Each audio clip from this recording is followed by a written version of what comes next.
Hi everybody and welcome to my channel. I'm Luki Gomez and we're going to continue on with our cool look at lyrics from the past, from the 1970s, okay? And again, looking at the lyrics that are coming from the songs that made the Billboard Year in Hot singles of 1970. So by the end of the year, they look at all the songs, then they look at the songs that have played the most back in those days on the radio, right? Or and then they would look at sales, and that's pretty much how they would determine. That was one of the main factors of how they would determine where these songs went on their list, okay? And so we've talked about numerous songs up to this point. We did number 3, American Woman. And then we did War, which was number 5 on this list. And then we did, let's see, what did we do after that? I think we did, I'm sure I'm missing somebody, but Spill the Wine, and that was number 20. And then we did Candles in the Rain, and I think that was number 23, okay? And today we are doing number 30. And it is a favorite of mine amongst many of these other songs that are here. Green-Eyed Lady, okay? And it's performed, okay, the guys playing in the band, you know, they named their band Sugarloaf. That's the name of the band. And we're looking at the 1970, number 30. Now, throughout that year, in November, apparently, they were like number 3 here in the States for a while, for 2 or 3 weeks, number 1 in Canada. It was a pretty popular song, okay? It's got some great jams in it, and honestly, it's a really nice song. The lyrics are very interesting, and we're going to be talking about the lyrics, definitely. So this song, well, the album is released in 1970, okay? The song is released in 1970 because it's part of the album, and it was it was in the album, and this was their first big single. Actually, Sugarloaf, this was really their best song ever. They tried to get, you know, usually what musicians would try in those times, it was tough being a musician. Usually what they would try to do is, if they got one hit song, especially right at the beginning, you know, of their band, which this band was fairly new, and then you had to compete with that. You know, that means that whatever you released after that had to be as good, if not better. You know, and oftentimes, I think one of the things that musicians learned who were trying to stay in the hits, you know, produce hit songs, was to follow a lot of the same patterns that they had done with the first original. Now, Sugarloaf, they didn't do that. And so later on, they realized that perhaps maybe they should have. But the thing is, after they released that album and they had that hit song, it was really hard for them to get another hit song. They produced quite a few albums. And let's see, eventually, they had another hit song like 2 or 3 years later that was called Don't Call Us, We'll Call You. And it's an okay song, but it's, you know, musically it's pretty tight, performative in terms of like the way they're playing, how they're playing, the arrangement is pretty tight. The performance is pretty good, but it's just does not compare to Green-Eyed Lady. It just doesn't. And if you hear those songs, you will know what I mean. Because Green Eyed Lady is just like a classic, okay? You listen to it today and it still sounds really good, and the lyrics are really good. So that's a thing to consider about this this song. Now, in the album, the original album, Green Eyed Lady is almost 7 minutes long. So I recommend that if you're going to listen to it, that you listen to that version. And I will be posting below in the, what is it? A website that'll, so that you can access this song from the album. Which is what I'm going to start doing now. I'll be, putting it in the bottom of the video. It'll be right there in the section right there. You just need to go in there and get it and click, and you're in.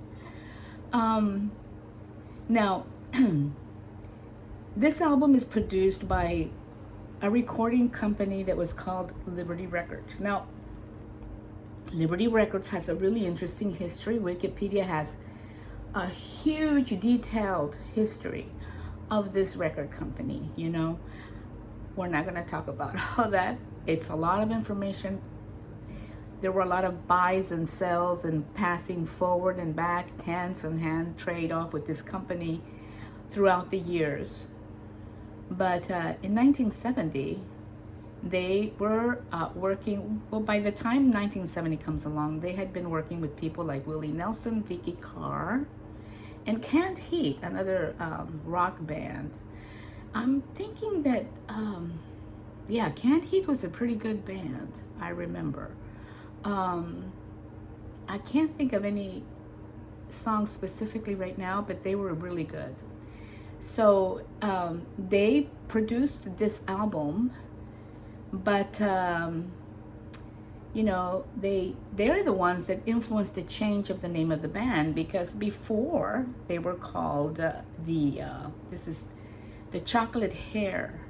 That's what the name of the band used to be in 1969. So Liberty, said, no, let's change it, and they chose Sugarloaf, which apparently they're from Denver, Colorado.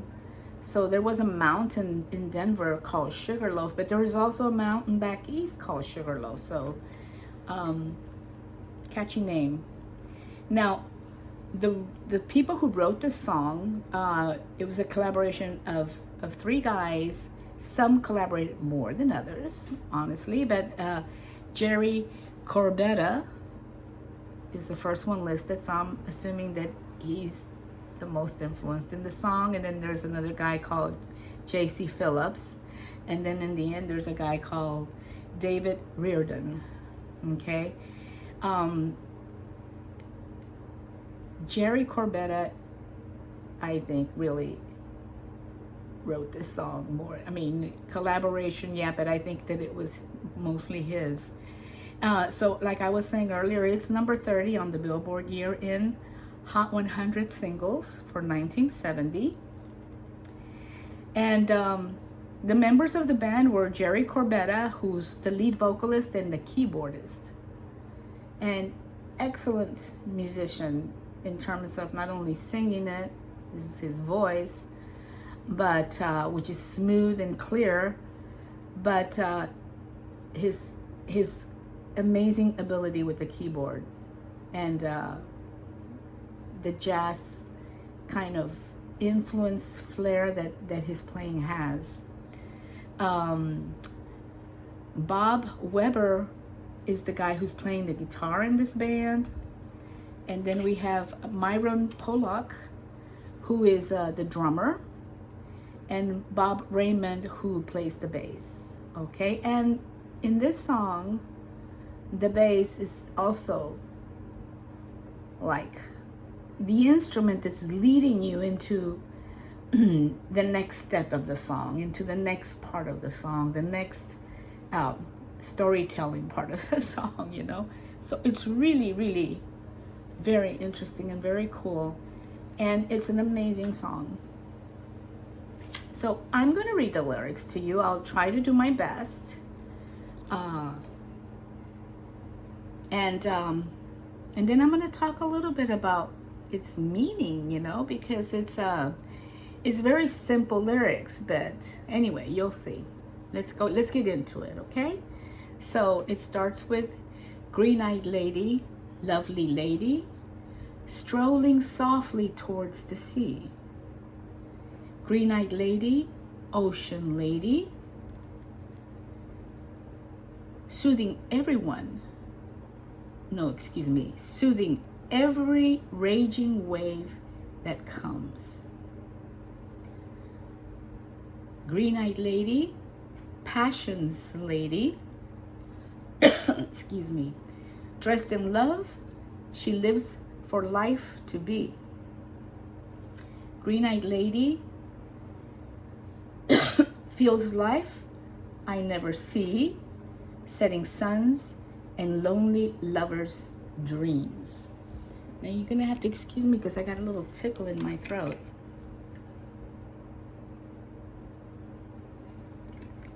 See if that'll soothe it down a little bit. Okay. All right. So those are the first two stanzas of this song. And then it goes.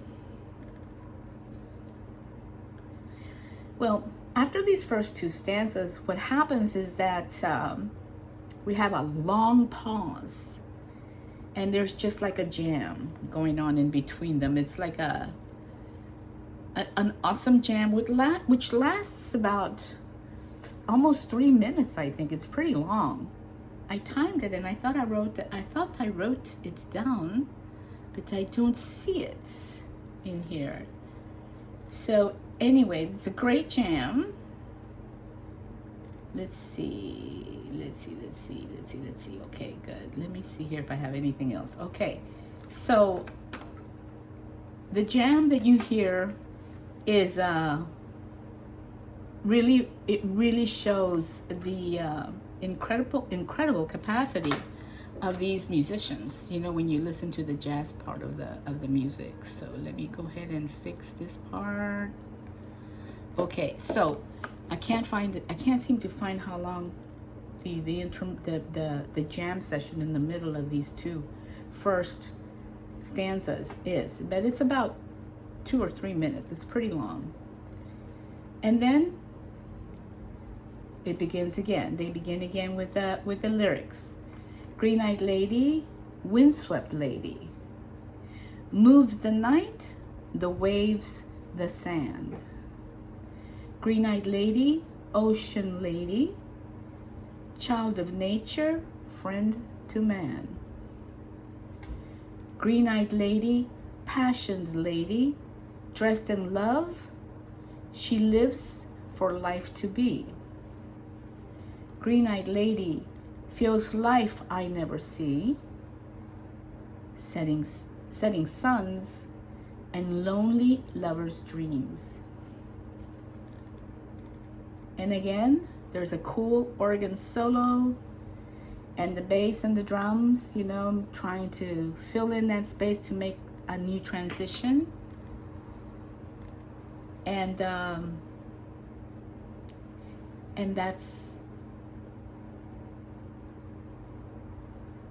that's it. So the lyrics, I asked myself, who is the green-eyed lady? You know, it kind of reminds me of that famous Portuguese song, The Lady from Ipanema. Tall and dark and not and lonely, the girl from Ipanema goes walking, and when she passes, she smiles, but she doesn't see. It's a beautiful song. It's Brazilian. And it kind of, the green-eyed lady reminds me of the Ipanema girl, you know, very mysterious, by the sea, you know, the wind blowing in her hair, that kind of thing. It kind of reminds me of that song, but this song has a lot more meaning in it, a deeper meaning in it. Because this green-eyed lady has some pretty awesome powers, you know?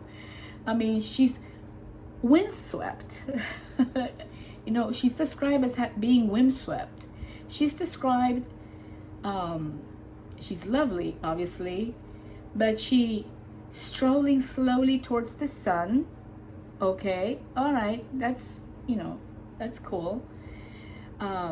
She's an ocean lady, all right, so she's an ocean lady, a woman who likes to be by the ocean, who loves the sea. Okay, now she's soothing every raging wave that comes. Now that's pretty symbolic, I think, because there's no way a woman in the physical form can soothe waves that come in from the ocean, right? You can't do that. So there's like a deeper meaning going on in there. It could mean numerous things, It could mean maybe the power of nature, or when there's a full moon, the tides, it affects the tides, It could be something like more like the force of nature, the green-eyed lady. In other words, a green-eyed lady is more than a woman with green eyes, even though that can be pretty captivating. She's more, actually, she represents something else. I think maybe the force of nature. In the second stanza, she's a passions lady. She's the lady of passions. It's a possessive.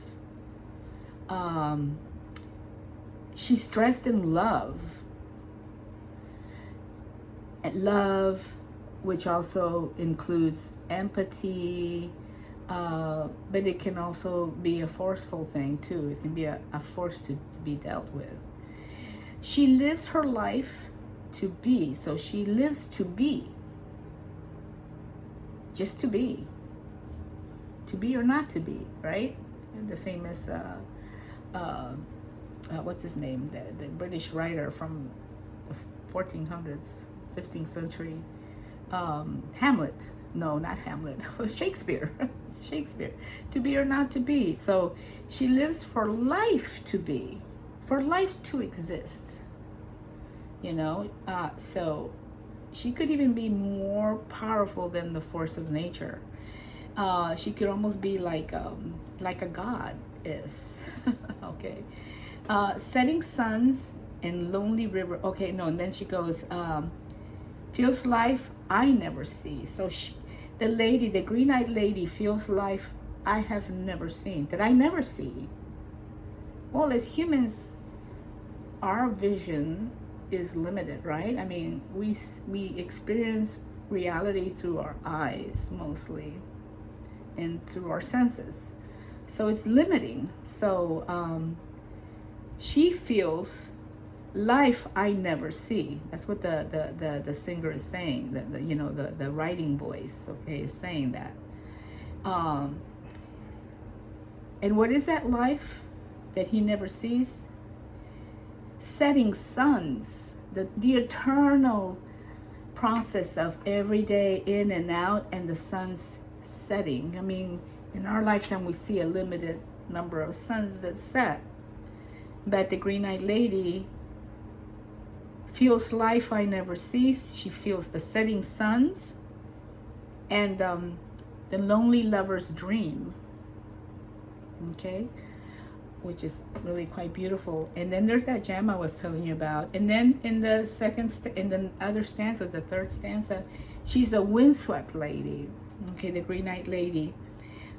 She moves the night, the waves, and the sand. Well, okay, so that's the force of nature, right? And not only the nature on the planet Earth, but it's going beyond that, moving the nights, right? That's beyond the physicality of Earth experience, right? Of being on Earth. She's an ocean lady. The importance of the ocean, the water on our planet. She's the child of nature and the friend of man. Nature gives us everything we need. So she definitely is a friend of man and woman. So the green-eyed lady is a passionate lady, dressed in love, lives the life to be. The whole thing of being, lives life to be the nature that she is, right? And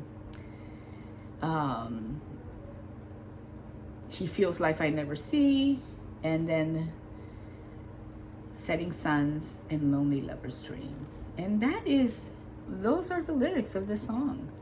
Now, what do they mean? I asked Google. I asked Google, what do the lyrics of Green-Eyed Lady mean? And the response that I got was, the lyrics of Sugarland's Green-Eyed Lady describe a mysterious, captivating woman who is the symbol of nature, freedom, and passion. Lead singer Jerry Corbetta stated the song was inspired by his then girlfriend Kathy Peacock, and but also embodies themes of liberation and inspiration found in the natural world. And yeah, I mean, you sit under a tree and just rest and look up, and you will feel that force and you will be inspired. Anyway, the Green-Eyed Lady serves as a figure of beauty and power, embodying the power of the natural world and offering enchantment and escapism, which I thought that was kind of interesting. Escapism. It kind of reminds me of, like, you know, the big music festival that happened just the year before, 1969, Woodstock, where over 500,000, more than 500,000 people, young people, went to that music festival. And what were they doing? In some way, they were escaping the rigors of traditional life of their parents and grandparents and the establishment, to seek out and try to create a new way of being that was embodied in the idea of peace and love and understanding. That was the whole deal. That's what it was all about. And all of this music, this is 1970. This is a year after Woodstock. That means this song was written in 69. It didn't get recorded until beginning of 1970, I think. But, you know, a lot of these people are being influenced by this phenomena of Woodstock. Melanie was, you know, she was there. A lot of people were there. A lot of people weren't able to make it, you know. A lot of famous musicians weren't able to make it. A lot of people just in general weren't able to make it, but more than 500,000 did make it. And it was insane. But at the same time, it was incredible. And you just can't stop thinking and talking about it, right? It was a big deal. It was a really, what do I want to say? It was a moment in our American history, in the history of the United States, that has incredible cultural significance. And I'm just going to leave it like that. I'm not going to say it anymore because I'm not a philosopher. I'm not going to philosophize about it. I can just tell you some of the little facts about that and the lyrics, you know. And the thing is that it's almost like going back, the desire to go back into nature, leave all the materialism behind.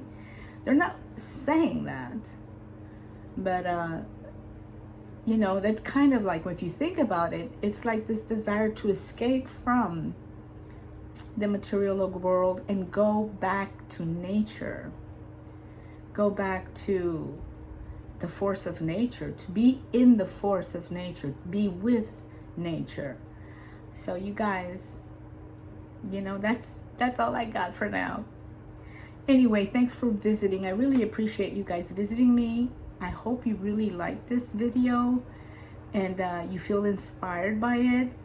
I am going to be putting the link below so that you can access some of the music and some of the song and some versions of this song. And yeah, okay.